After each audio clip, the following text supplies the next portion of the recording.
So before the video starts, guys, if you lot are looking for a club to join on Pro Clubs, or you want your gameplay analysed by me, make sure to leave your gamer tag in the comment section down below and I'll see to you as soon as possible. So we are back with another video of mine. Hope you're all doing well and taking care of yourselves. If you're new to the channel, make sure you hit the like and subscribe button and also hit the notification bell so you know when we next drop. So in today's video, we are breaking down how Chelsea played against PSG with the help of the tactics board, explaining how Chelsea played on the ball and off the ball.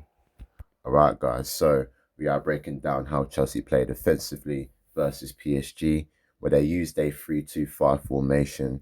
Chalobah as your right centre-back, with Colwell in the centre with Cucurella, your two DMs in Caicedo and James, Enzo Fernandez as your left half space midfielder alongside Cole Palmer, with Gusto and Neto as your wide wingers, or for Gusto, he's playing that hybrid role as a fullback, but can get very aggressive and work that flank with João Pedro at top. To be honest, we've seen a lot of long balls from Sanchez. It was very much a counter-attacking performance at Chelsea deployed versus PSG. If it's Gusto receiving it deep, say for example, Chalobah has the ball, winger gets touched tight. Once Gusto receives, you've got Palmer. This is a common theme that Palmer likes to drift into these deeper areas, either pulling. Mendes would often get drawn to Palmer in these areas, which would mean there's a lot of space for Gusto to work that flank and get in behind that space if Chelsea can find that ball into Gusto.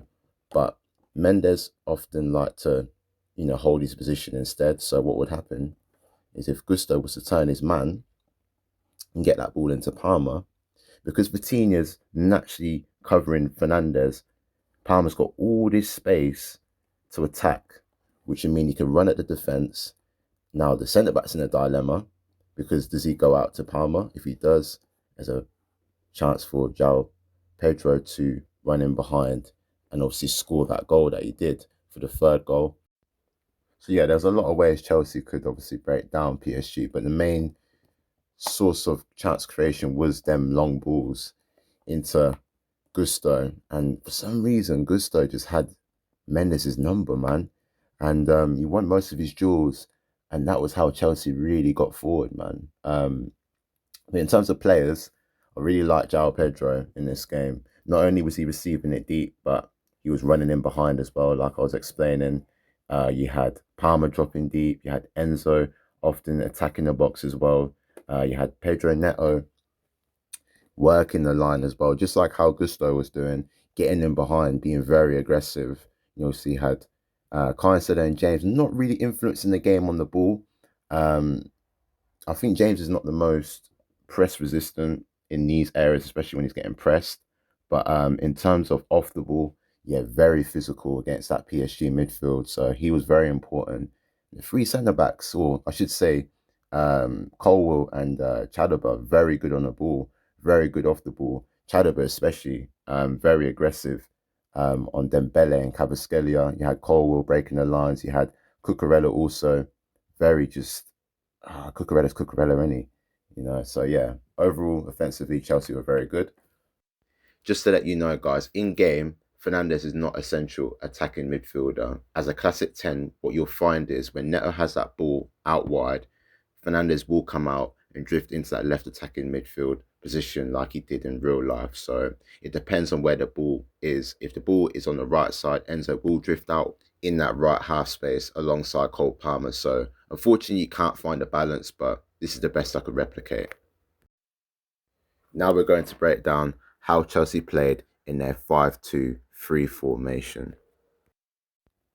So off the ball, Chelsea defended in a hybrid 5-2-3/5-3-2.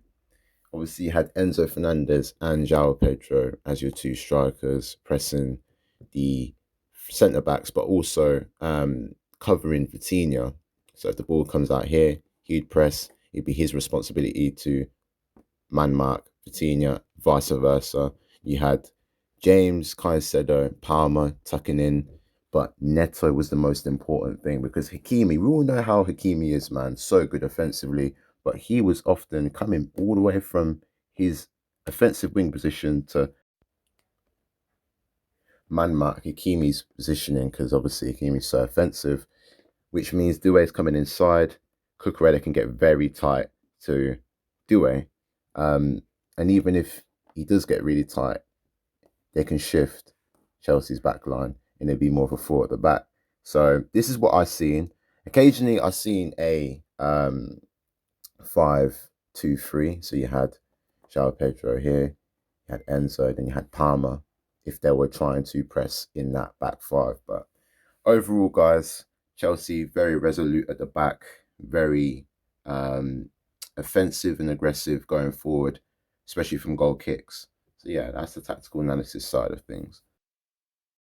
Moving on to the tactics, I've gone with counter and for balance, but 55. It was a low block at times, slash a mid block. So the perfect balance is between 55 and 60, pushing 65, but I've gone with 55 today.